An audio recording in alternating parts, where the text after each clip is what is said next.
Assalamualaikum warahmatullahi wabarakatuh. Innal hamdalillah nahmaduhu wa nasta'inuhu wa nastaghfiruh wa na'udzu billahi min syururi anfusina wa min sayyiati a'malina. May yahdihillahu fala mudhillalah wa may yudlil fala hadiyalah. Asyhadu an la ilaha illallah wa asyhadu anna Muhammadan abduhu wa rasuluh la nabiyya ba'dah. Allahumma salli wa sallim ala nabiyyina Muhammad sallallahu alaihi wasallam wa ala alihi wa sahbihi wa man sara ala nahjihi ila yaumiddin. Amma ba'd. Ayo ikhwah, kita masih menyampaikan tentang fikih mudakahat. Kali ini adalah tentang talak. Definisi talak. Bismillahirrahmanirrahim. At-talaqu lughatan at-takhliyah wal irsal. At-takhliyatu wal irsal. Talak dalam bahasa artinya pembebasan. Yuqalu atlaqtan naqata, dikatakan dalam sebuah ungkapan atlaqta talak naqata, Anda melepas onta. Idza azalta qaidaha, ketika Anda melepas tali-talinya. Wa khalliyataha wa arsalta, dan Anda membiarkan dia lepas. Jadi diumbar maksudnya. Menurut istilah hallu aqdin nikah. Menurut istilah talak itu adalah pengakhiran akad nikah. Jadi melepas akad. Akad itu kan terikat ya.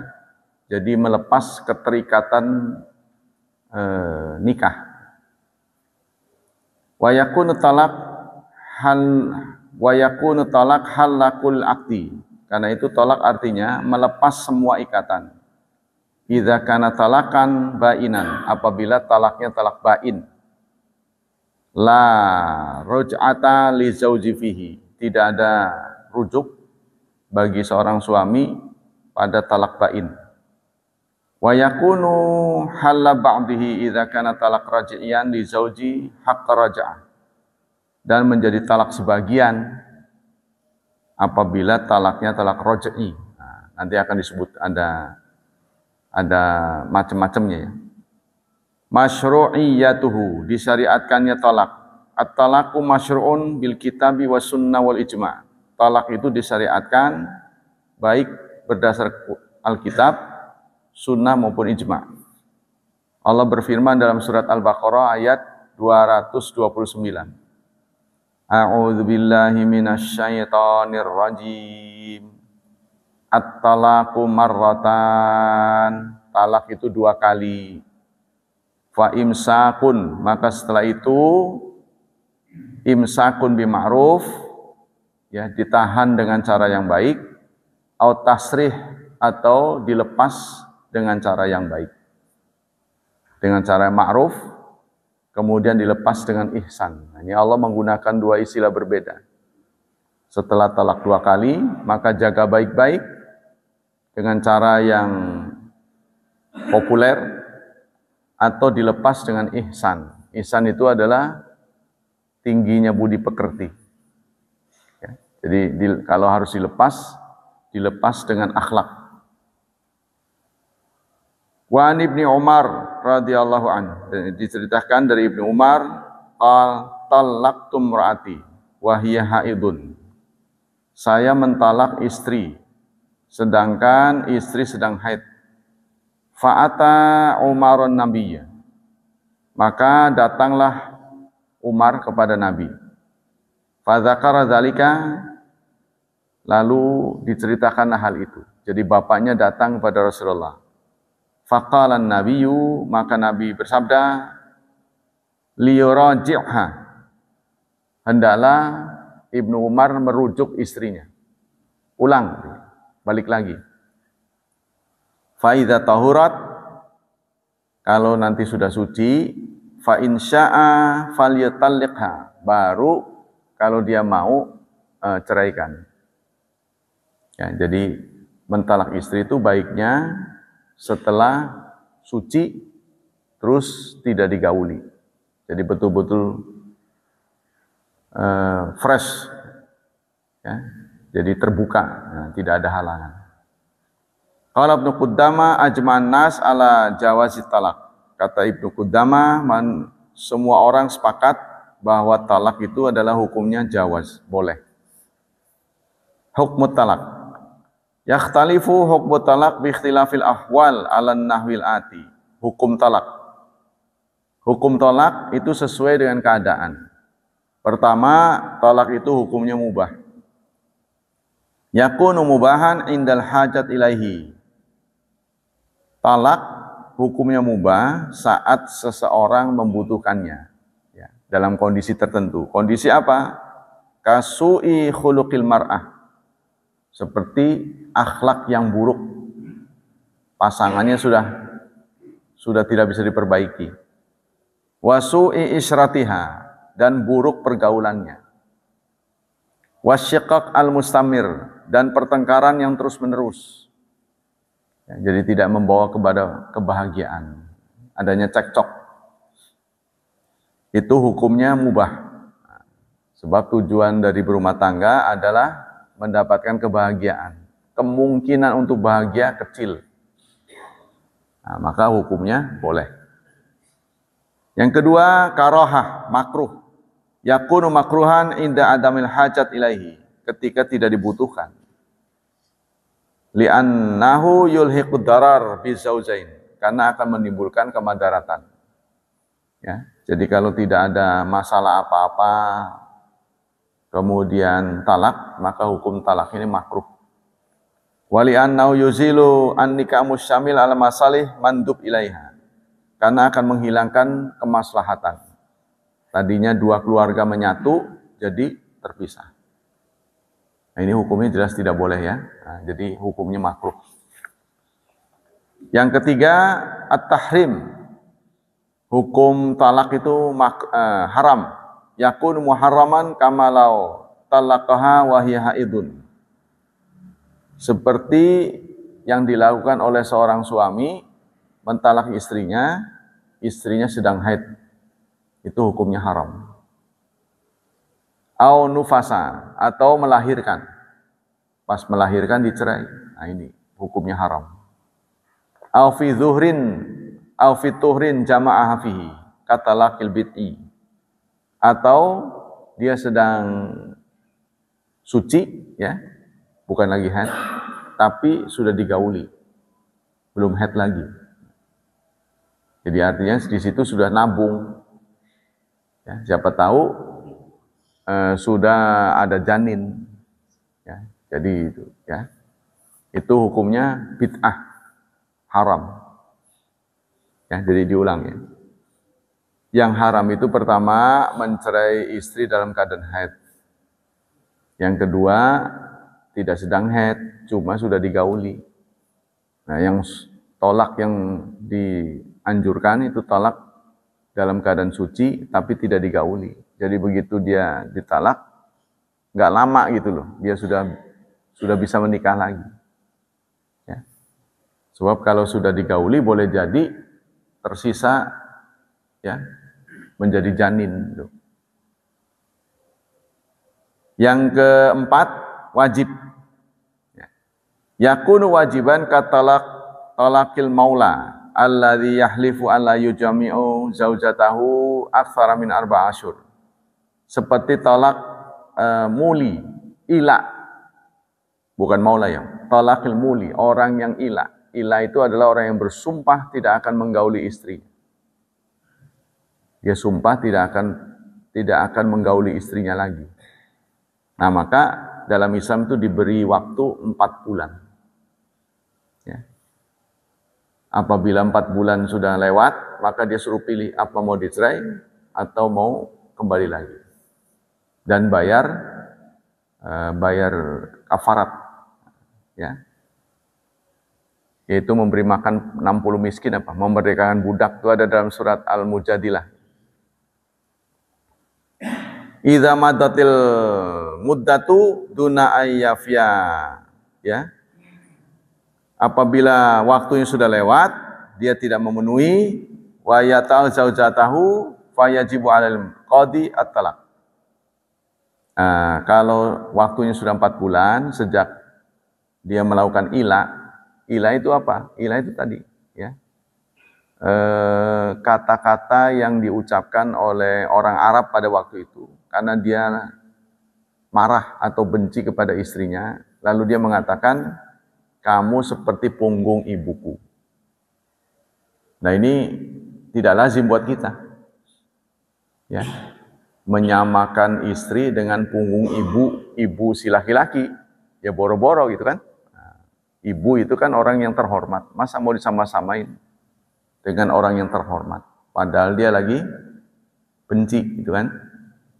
Biasanya diserupakan sama binatang biasanya, bukan nama ibu. Nah, tapi ini adat istiadat orang Arab, kalau dia benci sama istrinya dan tidak mau menggauli, dia akan mengatakan, kamu seperti punggung ibuku.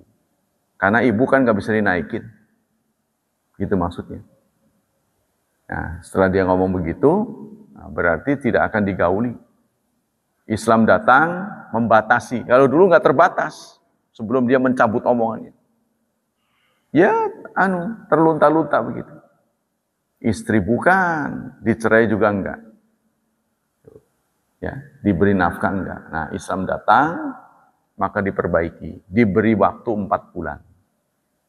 Nah, setelah 4 bulan, kalau dia ingin kembali lagi pada istrinya, maka dia harus bayar kafarat. Nah, kita lanjutkan. Fa idza madatil muddah duna ayyafiya wa yatal zaujatahu fayajibu 'alaihi qada at-talaq. Apabila waktu yang sudah ditentukan itu terlewati, ya, dan dia berniat berpisah, maka hakim harus turun tangan, ya, qadhi, untuk menceraikannya. Sebab memberi nafkah enggak, gitu kan. Terus diperlakukan sebagai istri juga enggak, ditalak juga enggak. Ini kan membuat sengsara. Dia nyari pasangan baru nggak bisa karena statusnya sebagai istri. Tapi oleh suaminya nggak diberi nafkah, namanya nyiksa kan? Nah, mending kalau istrinya bisa kerja, kalau nggak bisa kerja. Jadi maksudnya, walaupun istri itu punya keterampilan, itu nggak bisa begitu kita cerai dia cari nafkah. Kenapa? Karena waktunya sudah habis sama kita. Dia punya keterampilan yang berkaitan dengan perusahaan contohnya. Ya kan bertambah umur walaupun punya ijazah nggak bisa. Tapi kalau tadi dia kerja, ya, karena perlakuan seperti ini, banyak orang memperlakukan istri seperti ini, maka orang-orang tua takut. Makanya punya anak tetap kerja untuk jaga-jaga gitu. Ya. Jadi kalau terjadi sesuatu yang tidak mengenakan pihak istri, nah dia kan udah punya penghasilan. Kalau dicerai begitu saja, contohnya, tujuannya mau nyiksa, gitu kan? Dan nanti yang ngasih nafkahnya siapa? Ya kalau keluarga besarnya mampu, ya. Nah, ini yang kejadian begitu. Yang selanjutnya itu hukum yang haram, ya. Wajib tadi. Kalau istri sudah disengsarakan sedemikian rupa, ya.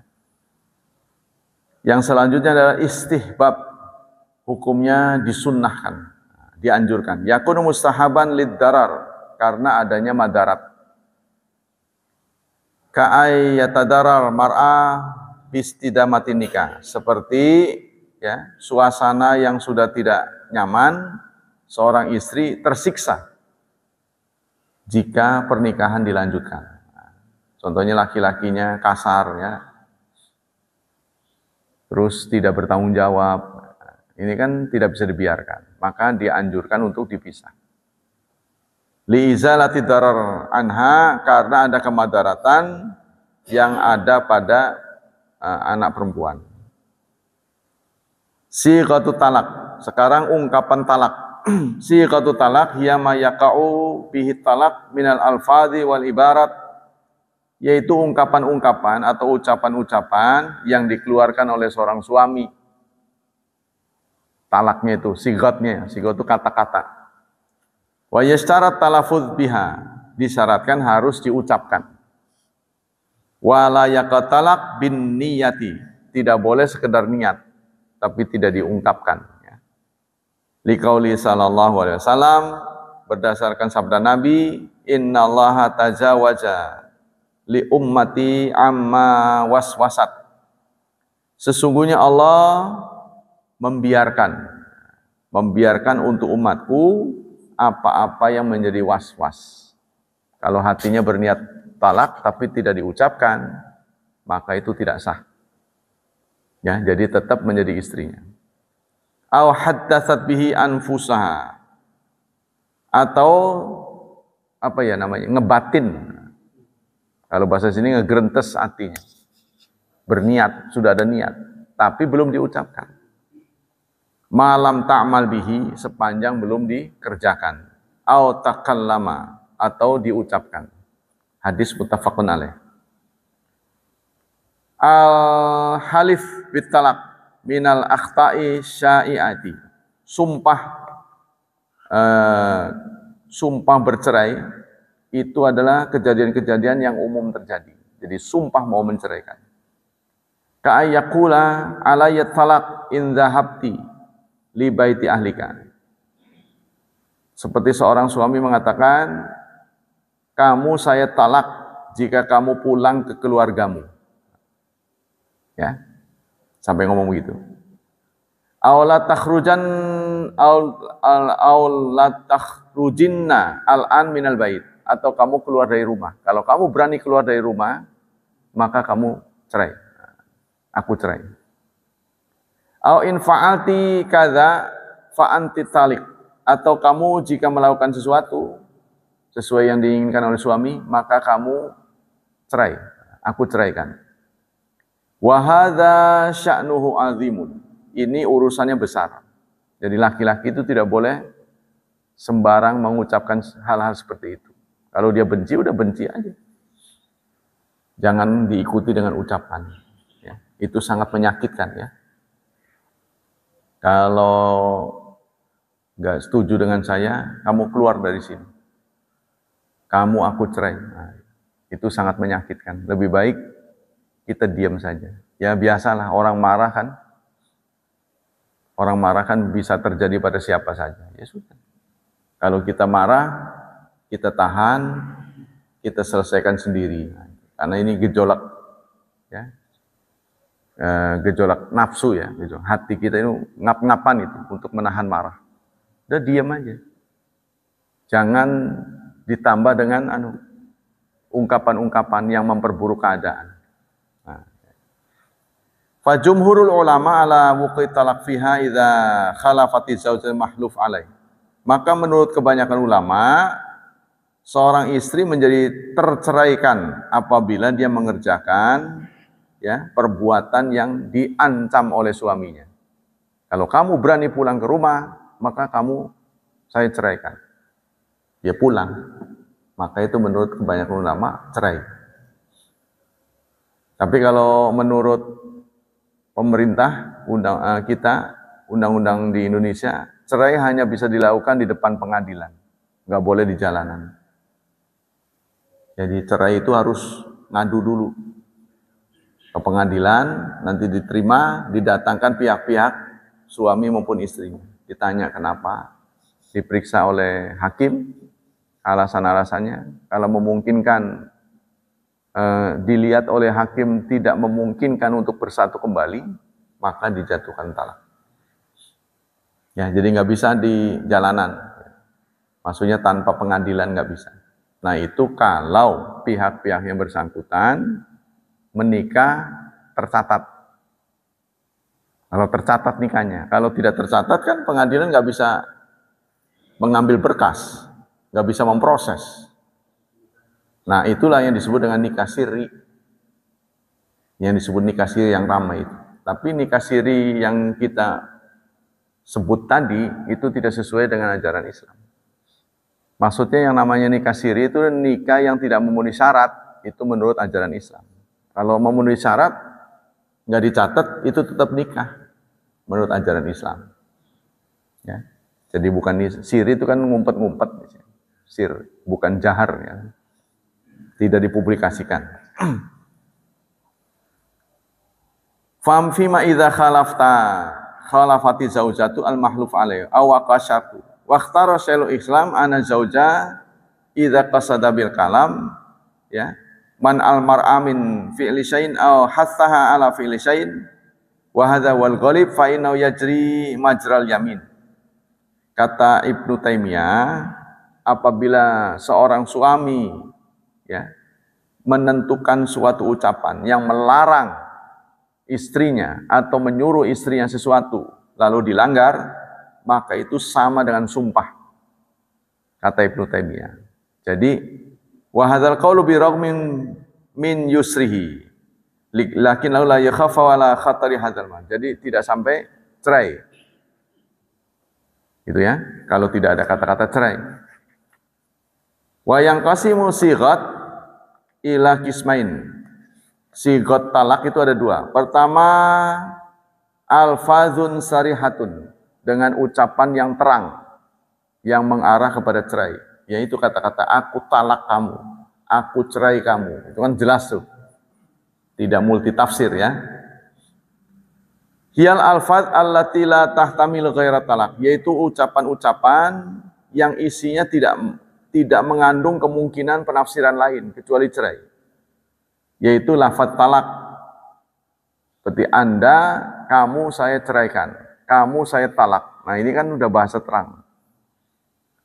Wa yaqau biyat talak walau lam yanwihi.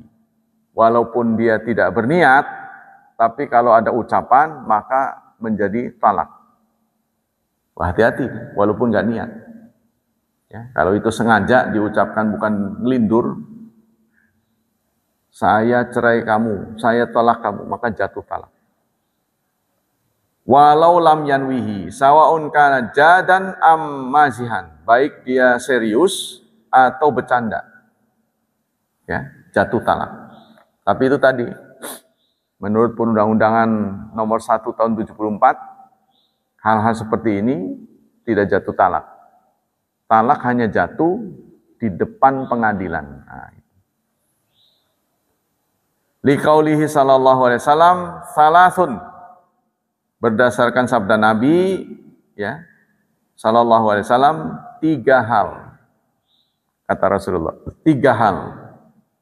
Jadduhunna jaddud, sungguh-sungguhnya adalah jadi. Sungguh-sungguhnya jadi. Wa hazluhunna jaddud, bercandanya juga jadi. 3 hal, baik dilakukan secara serius, nggak bercanda, atau bercanda, tetap terjadi. 3 hal. Pertama, an-nikah. Nikah, ya. Jadi kalau ada seorang ayah mendemonstrasikan ijab qabul kepada seorang laki-laki, saya nikahkan kamu dengan putri saya. Siapa gitu ya? Fulana. Lalu laki-laki itu mengatakan saya terima nikahnya, maka sah walaupun itu bercanda. Nah, itu harus hati-hati, ya. Jadi serius atau bercanda itu akan terjadi. 3 hal. Pertama nikah, yang kedua talak, yang ketiga rujuk. Ya. Rujuk tapi masih dalam masa iddah. Nah, seorang sepasang suami istri bercerai, kan iddahnya minimal 3 bulan, ya. Selama belum habis iddahnya, lalu saya rujuk kamu, maka itu sah. Yang kedua, alfadzun kinayah, lafadz-lafadz yang makna kiasan. Kalau tadi kan terang, saya talak, saya cerai kamu, itu terang. Yang kedua adalah makna sindiran. Hiyal alfaz tahtamil talak wa ghairahu, yaitu lafadz-lafadz yang bisa diartikan cerai, bisa juga penafsiran bukan cerai. Ya. Wala yaqobiya talakun illa idza nawa zauju at-talak indal talaffudzi biha. Hal seperti ini, ya, sindiran itu tidak akan menjatuhkan seseorang menjadi bercerai kecuali niat. Ya. Li'anna hadzal alfaz laisat mutamahhidatan fit talaq bal tahtamilu ghairahu. Karena lafaz ini bisa diartikan berbeda, ya. Contohnya seorang suami mengatakan gini, anta khaliyatun, mulai sekarang kamu bebas. Seorang suami mengatakan hal itu kepada istrinya, mulai sekarang kamu bebas. Ya. Nah, bebas ini kan pengertiannya gimana? Bisa diartikan bebas dari pernikahan, bisa diartikan bebas tidak terikat oleh aturan. Ya, bisa tafsirnya bisa macam-macam. Maka tergantung niat dari suaminya. Kalau dia mengatakan itu niatnya cerai, maka jatuh. Atau alhiqi bi ahlika. Sudah sana kamu pulang ke keluargamu. Itu kan sindiran, ya. Sana pulang sana. Balik lagi ke keluargamu. Nah, ini maksudnya apa? Kalau dimaksudkan cerai maka jatuh. Awi khruji, atau keluar dari rumah sini. Ya.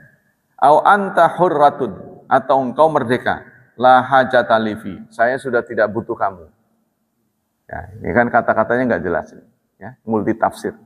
Maka sangat bergantung kepada niat dari suami yang bicara. Mimma yahtamil talak wa ghairau, yaitu kata-kata yang mengandung pengertian talak atau bukan talak. Multi tafsir maksudnya. Fala yaqau talak biha illa biniyatit talak. Maka hal-hal seperti ini tidak akan jatuh talaknya kecuali ada niat. Tergantung niatnya. Jadi harus ditanya lagi maksudnya apa. Ya, kalau dia mengatakan ya kamu cerai, nah, berarti jatuh. Lafdu anta talik atau talak tuki atau mutlaqatun sarihun fit talak. Wal afadu anta khaliyatun atau bari'atun atau hauratun atau alhik bi ahlika atau ikhruji minal kinayat. Jadi kalau menggunakan kata aku talak kamu, itu berarti talak sarih, tanpa niat pun jadi. Ya. Atau kamu aku cerai. Itu kata-katanya kan jelas. Tapi kalau sindiran seperti tadi, kamu merdeka, ya, kamu lepas dari saya.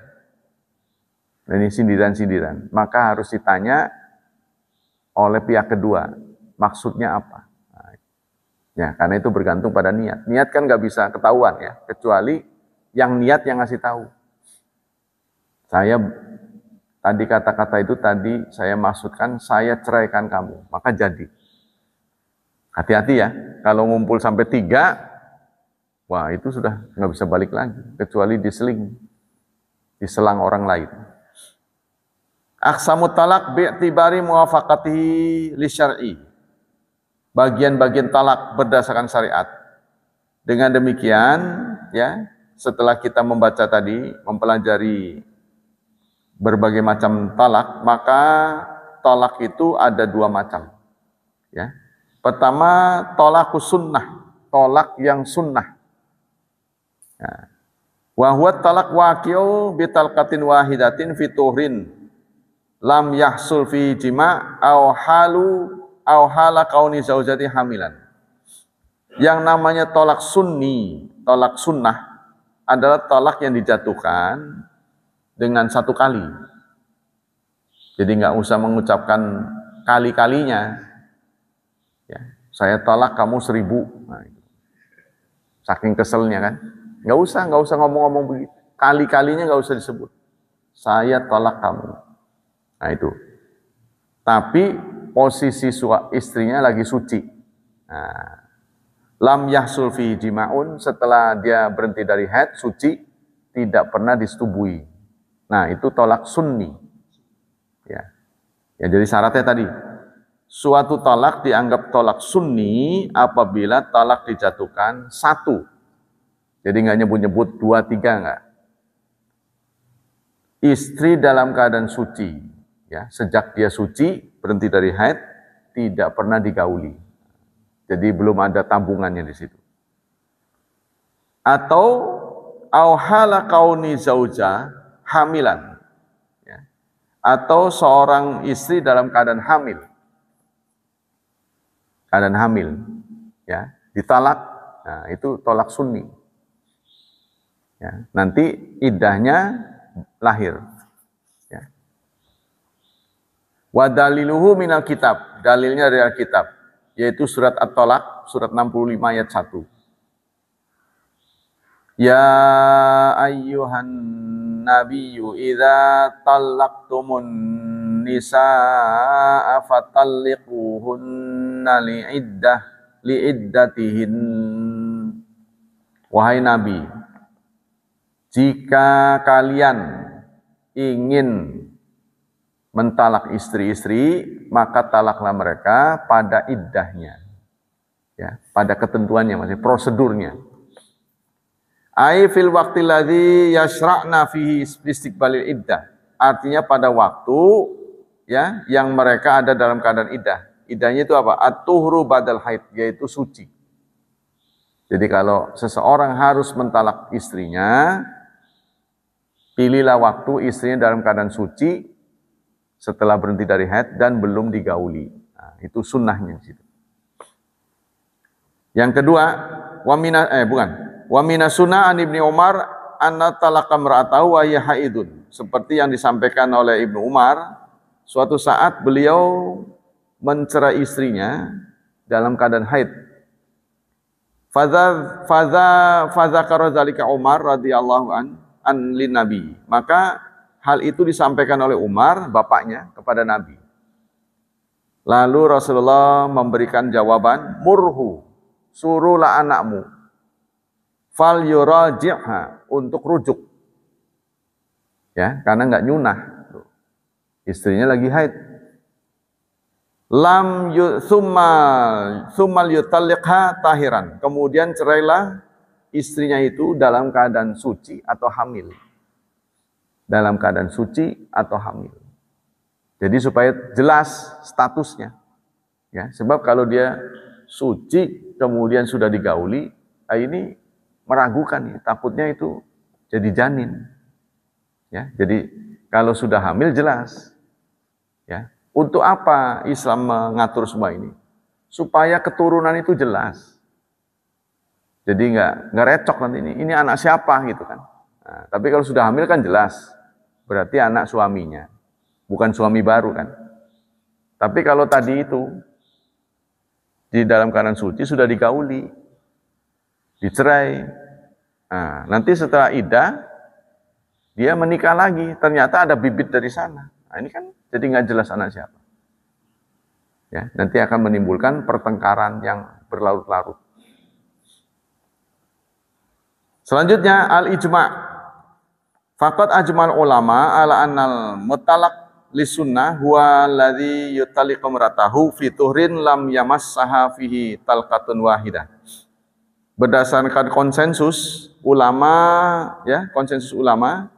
bahwa yang disebut tolak sunnah adalah seseorang yang mentolak istrinya dalam keadaan suci yang belum digauli. Selama suci itu belum digauli. Kemudian ditolak dengan tolak satu. Jadi nggak usah ngucap-ngucap berapa kali aja. Nah itulah ya. Kemudian bagian dari tolak yang kedua, tadi kan tolak sunnah. Nah sekarang tolak bid'ah. Tolak bid'ah atau tolak bid'i, sama istilahnya. Wa yakunu bil ikhlal bi sunnati talak fi akhdil amrain. Yaitu talak jenis perceraian yang tidak memenuhi syarat-syarat sunnah. Apa saja itu? Ada dua. Ada talak, bilangan talak. Ka'ayyutaliqaha aktsara min talqatin bilafdin wahidin. Seperti seorang suami mentalak istrinya lebih dari sekali.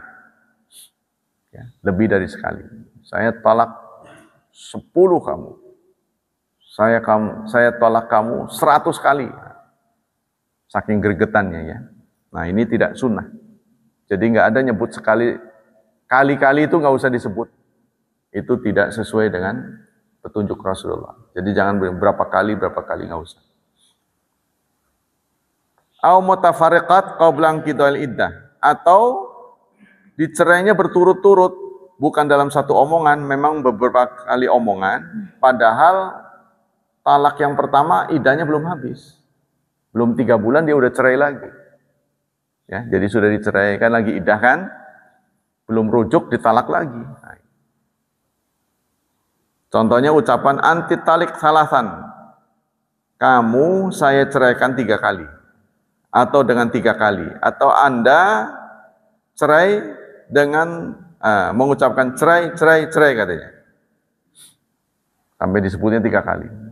Saya cerai katanya. Wah. Atau anti talik, atau kamu saya ceraikan sampai 3 kali. Kamu saya ceraikan. Ini tidak nyunah. Yang kedua, waktu talak. Ya, kalau tadi bilangan talak. Ya. Yang kedua, waktunya. Ka'ayyat talikaha wa hiya haidun aw fiturin jama'aha fihi wa lam yatabayyan hamluha. Yaitu waktu yang digunakan untuk seorang suami mentalak istrinya saat istrinya haid. Lagi haid ditalak, itu talaknya bid'ah, berdosa. Ya. Atau dalam keadaan suci tapi sudah digauli. Nah, itu juga bid'ah, ya, haram hukum. Maka kalau kita benci pada pasangan, udah misah aja dulu secara alamiah, kemana tak gitu. Supaya jangan lihat dulu gitu. Jadi jangan mengatakan talak dulu. Karena kita kadang-kadang dalam kondisi pikiran tenang, kita akan menyesal. Pikir-pikir dulu.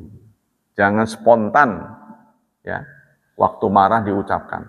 Udah jangan ada kepikiran talak aja. Kalau lagi jengkel udah kemana gitu? Apa nggak goes dulu? Nanti siapa tahu pulang dari sana pikirannya berubah. Karena kita kan suka berubah. Ngelihat itu, apalagi sudah ada tanggung jawab anak-anak kan. Anak-anak kan sangat broken heart istilahnya. Hatinya akan patah. Melihat kedua orang tuanya berpisah itu mereka sedih sekali. Ya, seperti kiamat gitu. Mau kemana? Ke sana salah, ke sini salah. Apalagi dua-duanya sudah berkeluarga. Jadi setelah berpisah, bapaknya berkeluarga lagi, ibunya berkeluarga lagi.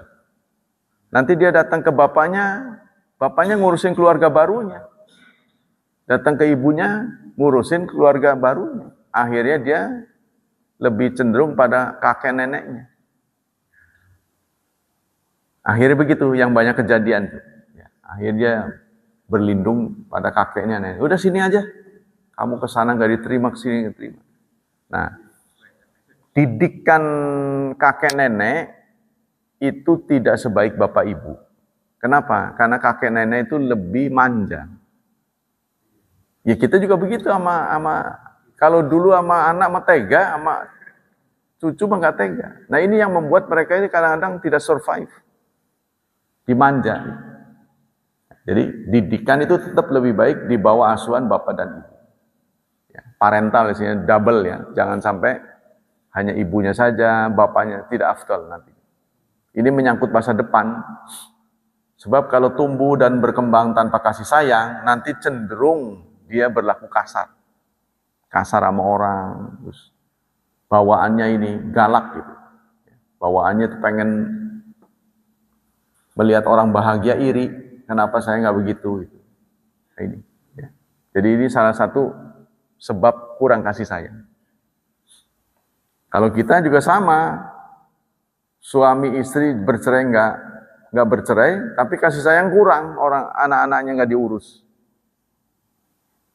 Anaknya banyak yang gak diurus. Itu sebabnya di luaran kita banyak lihat cenderung orang itu berbuat kasar.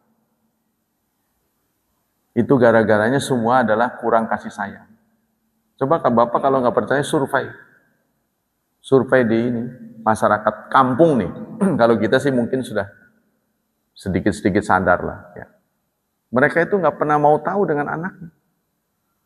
Jadi yang mereka tahu minta uang aja gitu. Bu, duit bu. Ibunya nggak pernah mau tahu dia sekolah ini apa ya nilainya berapa, nggak mau tahu. Nanti kecuali ada panggilan dari sekolah, anaknya nakal jadi harus menghadap. Dia tahu, dimaki-maki. Itu yang mereka tahu sehingga menimbulkan sikap antipati. Ya, anaknya itu setengah putus asa. Keluargaku sudah tidak sayang. Saya menjadi sampah. Nah, itu akhirnya ngelayap kemana-mana. Mencari kasih sayang di luar. Ketemu lagi orang yang begitu lagi. Anak yang begitu lagi. Ketemu, klop jadinya. Oh, senasib seperjuangan. Akhirnya membuat geng. Nah, itu asal mulanya. Coba kalau nggak percaya, teliti. Ya, geng-geng motor itu. Yang suka berbuat jahat ya, mungkin ada juga yang positif. Yang suka teliti kejiwaannya, kenapa ya? Itu rata-rata kurang kasih sayang. Nah, makanya begitu juga pelaku-pelaku kekerasan, kurang kasih sayang. Umat Islam protes juga kurang kasih sayang. Karena diberlakukan tidak adil. Ya kan? Nah, penyebabnya itu jadi galak. Jadi cinta itu penting, makanya walaupun nama Allah itu banyak 99, tapi yang dijadikan brand Ar-Rahman Ar-Rahim.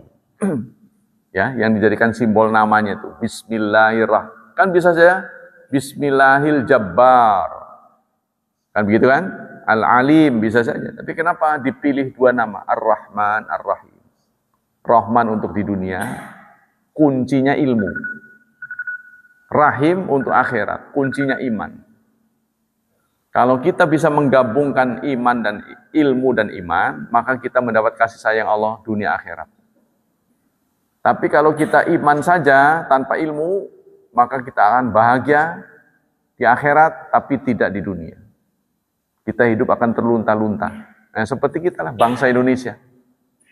Karena kurang menguasai ilmu, ya kita harus mau diperbudak oleh bangsa lain di negerinya sendiri. Bukan di negeri sana, bukan. Menjadi budak di negeri sendiri.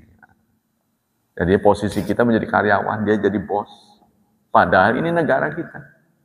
Ini yang terjadi karena persoalan rahman Allah tidak bisa dibagikan oleh Allah tanpa ilmu.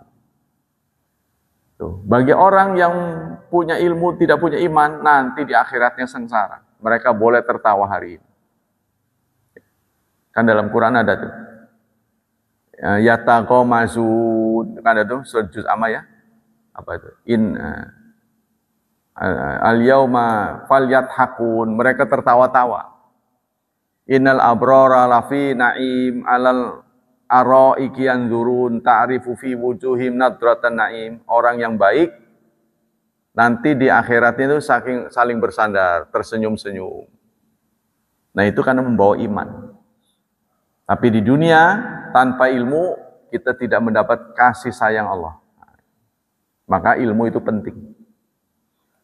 Kita lanjutkan.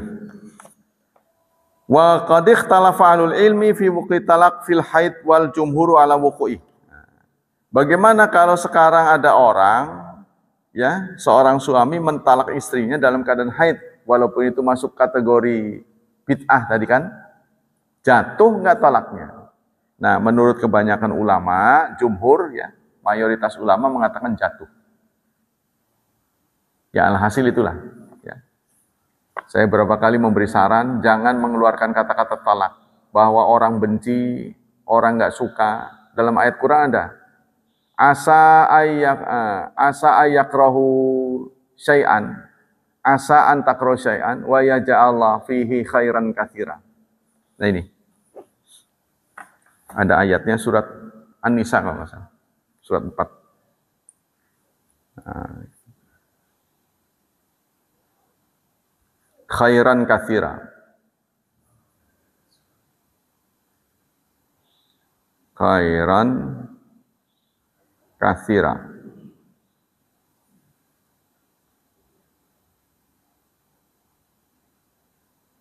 Kok nggak ketemu? khairan katsira.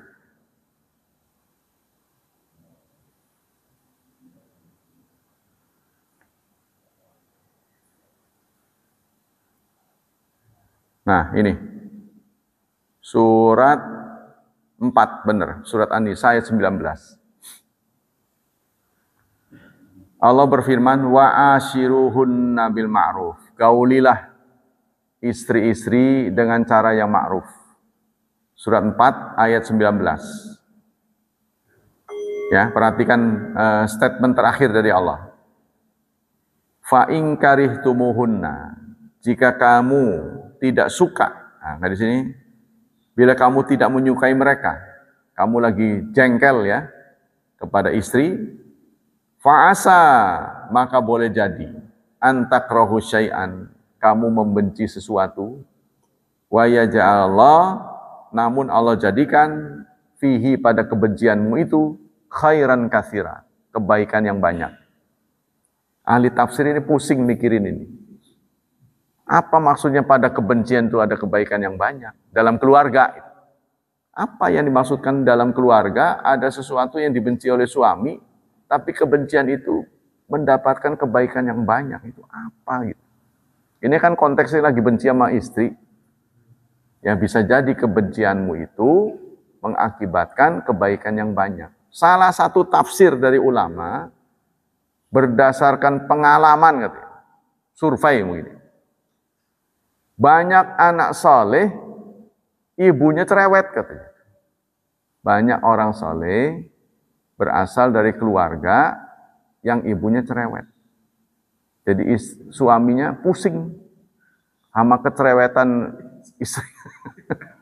Dia jengkel, tapi kejengkelannya itu kok anaknya jadi baik. Ya, sebab ibunya cerewet kan sebentar-bentar ngomong, sebentar-bentar komen. Ini nggak boleh, lebih banyak nggak bolehnya itu. Sehingga si anak-anak tampil menjadi remaja yang disiplin tinggi.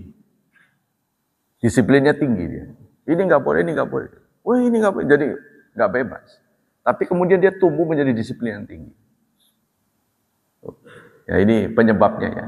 Ya, mungkin orang-orang dulu kan digembleng dalam suasana perang. Maka ulama-ulama jadi semua. Banyak yang jadi. Sekarang merdeka, tapi ulamanya kurang. Kenapa? Karena manja. Tuh. Jadi keluarga yang sukses, kebanyakan keluarga berasal dari keluarga yang prihatin, singkatnya. Nah, keluarga yang sudah terbiasa hidup manja, bisa sih jadi, wah itu, tapi kecil sekali perbandingannya, mungkin 1:1000. Ya, tapi keluarga-keluarga prihatin waktu perang kemerdekaan banyak yang susah, makan seadanya, ya, seketemunya. Tapi mereka jadi rata-rata. Hafalannya bagus, ilmunya tinggi. Sekarang banyak yang tidak timbul lagi, karena mereka manja.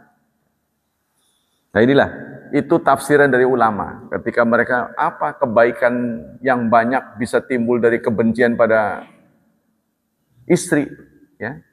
Sesuatu yang kita tidak suka pada istri bisa menimbulkan kebaikan yang banyak. Apa? Yaitu diantaranya anak soleh banyak lahir dari ibu-ibu yang cerewet. Katanya begitu. Hampir rata-rata ibu-ibu itu selalu ngeluh lah dalam mengatasi emosi. Marah gitu ya. Emosinya tinggi. Artinya mereka tensinya tinggi kalau sudah urusan ngatur anak. Semua rata-rata begitu. Selalu nanyanya gini, Ustadz bagaimana ya cara menahan emosi? Tanya ke saya begitu. Berarti semua ibu itu emosian. Ya karena ibu-ibu itu perempuan lemah, dihadapkan banyak tantangan. Ya kan? Suaminya kan kerja. Siang hari dia menghadapi anak-anak lebih dari satu. Kadang-kadang ini belum bisa mandiri, sudah punya anak lagi, itu yang berat. Makanya ada satu tips dari ahli pemerhati keluarga, di bawah satu ini jangan sampai ada 2 momongan. Jadi kita punya momongan lagi, syaratnya ini sudah bisa ngurus diri sendiri, si anak kita. Udah bisa mandi sendiri, makan sendiri. Tapi kalau dua-duanya masih disuapin, wah tambah berat itu. Ya, satu di sini, satu di sana. Wah, satu belum selesai. Wah, kemana tuh kakaknya? Ngelayap-ngelayap, ya, kan? Nah itulah, jadi tips, jangan sampai ada dua momongan. Ya, yang satu sudah mandiri, diajari.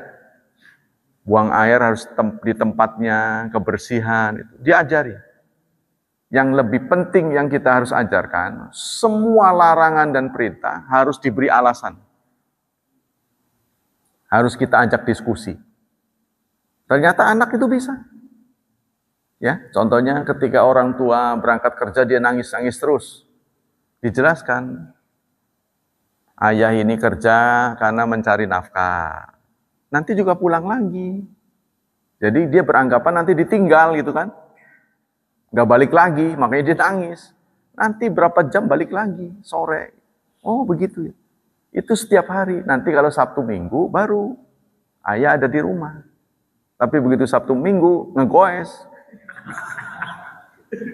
Papa bohong gitu. Nah, itu akhir. Kita nego lagi. Papa juga sama, sebagai manusia butuh hiburan. Itu kalau dijelaskan semua, ngerti. Anak-anak ini ngerti. Jadi bisa diatur. Ya. Kita ini kan suka otoriter. Mudah kamu. Nangis. Papa juga kesel ini katanya. Akhirnya, ya itulah. Akhirnya berkembang menjadi pertengkaran. Dan anak ini tidak akan mengerti karena belum bisa berpikir. Ya. Jadi yang menjadi persoalan, Bapak sekalian, bikin istri-istri kita ruwet. Anak ini ketika nangis dia belum bisa menjelaskan mengapa gitu.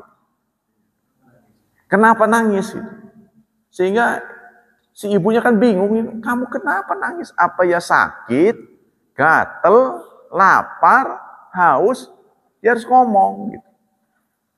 Nah ini yang karena belum bisa dibaca, masih terlalu dini ya.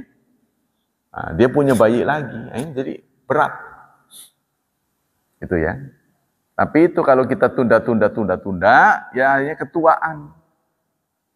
Ya, apalagi yang kacoknya pas 3 tahun.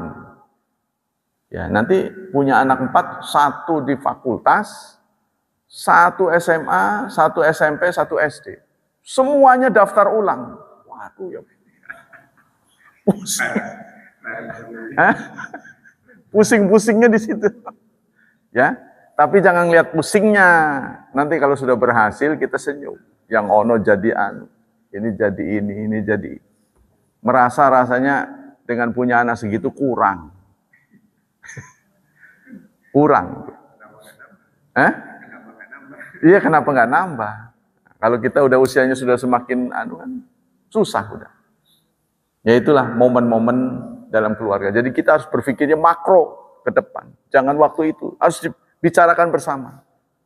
Ya, terutama saya juga nulis sendiri. Tahun sekian anak saya butuh biaya ini. Waduh, ada 1 tahun 4-4-nya. Wah, berat ini. Maka harus digenjot pemasukan. Nah, kita sudah ngebaca ada planningnya. Tahun berikutnya saya ringan, cuma 1. Oh ya ini, berarti setahun kemudian saya udah sampai detik-detik sudah bebas. Sampai begitu. Jadi saya buat itu jurnalnya. Buat sendiri aja, buat nginget-nginget. Nah, kalau enggak kita akan terjebak.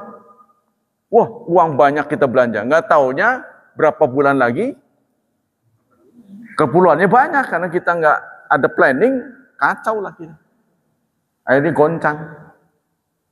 Ya, nah inilah yang membuat keluarga kita bisa termanage dengan baik, itu harus ada planning. Lanjut. Nah, sampai di mana tadi? Aqsamut talak sudah ya, bagian-bagian talak. Asani talak, talak dari sisi rujuk atau tidaknya, talak itu ada 2, yaitu tolak roj'i dan tolak ba'in. Oleh Allah Subhanahu wa taala kita diberi 3 kesempatan. 1 dan 2 namanya tolak roj'i. Talak yang jika masih masa iddah, istri masih masa iddah, kita boleh balik lagi tanpa ada upacara baru. Jadi nggak perlu nikah lagi ya. Jadi seorang suami mencerai istrinya mencerai satu baru sekali. Iddahnya belum habis, seorang suami boleh balik lagi tanpa ada upacara lagi. Upacara akad nikah. Nah, begitu juga 2. Tapi kalau sudah 2, kemudian berlanjut ke 3, namanya talak bain. Ketiga ini talak bain. Maka kalau sudah 3 kali, mau balik lagi, nyesel, itu harus bubar dulu. Ya, dia harus menikah dengan orang lain, dan secara alamiah diceraikan oleh orang lain itu, baru kita bisa masuk lagi. Jadi seakan-akan talak bain ini menghukum kita. Jangan mudah melontarkan talak, kemudian berpikir ulang, berubah pikiran, ini namanya mancra-mencre. Ya, jadi kalau istri sudah menjadi pilihan sendiri, nggak ada pengaruh dari orang lain, kenapa Anda tidak bertanggung jawab? Kan? Nah, jadi kalau kita berubah lagi, ini namanya mancra-mencre. Jadi jangan mempermainkan anak orang gitu. Itu kan? Bahwa dia kemudian menjadi tua itu sudah konsekuensi logis. Kita juga menjadi tua. Dia juga nggak mau begitu.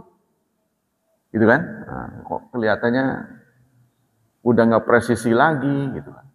Kalau dulu menjadi wanita tercantik di dunia, ini kok menjadi terjelek contohnya gitu. Ya. Nah, itu kan karena waktu ya. Nah, demikianlah hadirin. Ada pertanyaan sampai di sini? Ya, silakan. Ya, Pak Sarjana.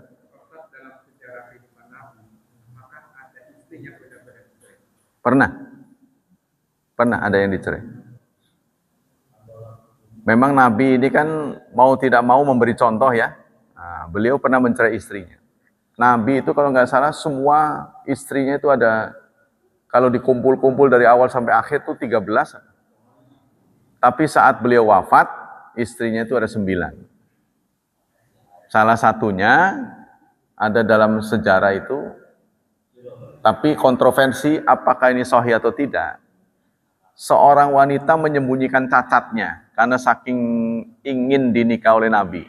Kan kalau udah dinikah Nabi itu pangkatnya kan jadi Ummul Mukminin, ibunya orang Islam kan,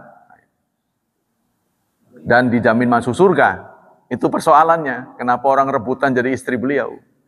Istri beliau dijamin masuk surga. Itu manisnya. Tapi sisi negatifnya, kalau sudah dicerai atau menjadi jandanya, tidak boleh menikah lagi selamanya. Itu hukum Allah. Seperti Aisyah nggak pernah menikah lagi. Semua istri-istri beliau tidak akan menikah lagi. Tidak boleh. Nah, ini sisi pahitnya. Satu saat ada seorang janda yang menyembunyikan cacatnya. Nah, Rasulullah sebenarnya ingin membuktikan supaya ini tidak terjadi pada umatnya. Begitu di malam pengantin dilihat ada cacatnya. Kenapa kamu nggak ngomong? Maka dengan begitu kamu cerai. Ini memberi pembelajaran maksudnya. Nah itu. Rasulullah juga pernah menikah dengan wanita Yahudi yang suaminya dikalahkan oleh beliau. Saat itu beliau tawarkan pada sahabat, mau dinikahkan pada sahabat. Kaum dari perempuan ini teriak, ini sebuah penghinaan katanya. Masa perempuan kita dinikahkan sama anak buahnya? Nah, itu jadi menurut mereka kalau dinikah oleh pimpinan itu kebanggaan. Itu jadi serba salah, Pak. Maka dari istri-istri yang beliau nikah ini tidak ada satupun yang punya anak kecuali dari Khadijah. Dan beliau monogami selama Khadijah wafat. Ya, bukan sebuah kebetulan karena beliau tetap cinta pada Khadijah sehingga Aisyah yang merasa pede, dia suka ngegodain Rasulullah. Ya, setelah jauh Khadijah wafat, beliau melamun, lalu digodain, masih mikirin nenek-nenek, nenek itu masih dipikirin, kan ada yang muda nih. Ali-ali Rasulullah tersenyum, malah marahnya bukan main. Jangan pernah kau katakan begitu lagi. Sebab jasa Khadijah tidak terbayar. Nah itu Pak, jadi pernah. Ya, nanti kita baca sejarah lah. Nah, sebentar lagi habis ini sejarah. Silakan Pak Mun. Masalah talak. Ya. Kan dibolehkan. Ya. Yang bermacam-macam tadi ya. Tapi di sisi lain benci. Ya, maksudnya kalau abghadul halal ilallah at-talak. Halal yang paling dibenci oleh Allah itu talak. Karena jelas Islam itu kan menganjurkan silaturahmi. Dalam banyak kasus, talak selalu berakhir dengan permusuhan.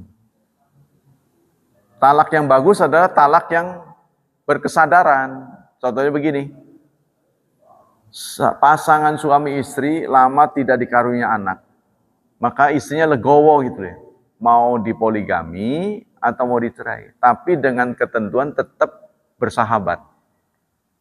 Karena bagaimanapun kalau orang nggak punya anak serba salah Pak. Nah kita kalau udah tua yang mau nanyain kita siapa gitu. Ya memang keluarganya ada, tapi kan mereka juga punya kesibukan. Jadi tentu yang afdol, yang akan peduli pada kita adalah anak. Tidak ada lain. Bayangkan Bapak sekarang punya anak, kalau nggak punya anak bagaimana? Bayangkan tuh. Ya, pasti menderita kan? Apa yang menjadi kebanggaan kita? Nggak ada. Ada wanita karir sampai mendapatkan gelar doktor, tapi dia tidak, karena ngurusi ilmunya terus, akademisnya terus, dia nggak menikah. Dia nyeselnya bukan main. Satu saat dia pidato, satu hal yang gagal dalam hidup saya adalah berumah tangga. Jadi saudara-saudara jangan sampai terjadi seperti saya. Kalau bisa disambil nggak masalah, ya sambil nikah, sambil meniti karir. Itu kalau bisa. Jangan sampai karena meniti karir, lupa nikah. Karena nikah, tidak mikirin karir. Karena di Indonesia ini, maklumlah pemerintahnya bukan pemerintahan Islam, Bapak sekalian. Ya, saya menganggap wajar perempuan-perempuan itu memikirkan karirnya. Karena maksudnya, banyak suami yang tidak bertanggung jawab. Begitu maksudnya. Ya, kecuali kita mungkin ya. Jadi mereka tuh memperlakukan istrinya seenaknya saja gitu. Udah dicerai tinggal. Udah nggak mikirin susah apa enggak, itu nggak dipikirin. Anaknya berapa udah nggak pernah ditanya. Nah ini kan tidak bertanggung jawab begini. Makanya untuk cadangan itulah banyak keluarga yang tetap membolehkan anak-anaknya berkarir walaupun dia sudah menikah. Jaga-jaga, ya. Wallahu a'lam bishawab. Ada pertanyaan lagi? Baiklah, kita cukupkan sekian. Semoga Allah melimpah gandakan pahala kita. Semoga Allah menjaga dan melindungi kita dari wabah dan fitnah. Semoga Allah berkenan memberikan masa depan yang cerah kepada putra-putri kita. Membimbing mereka agar tetap mendapat barokah dan penuh dengan syukur. Subhanakallah wa bihamdik asyhadu an la ilaha illa anta astaghfiruka wa atubu ilaik. Wassalamualaikum warahmatullahi wabarakatuh.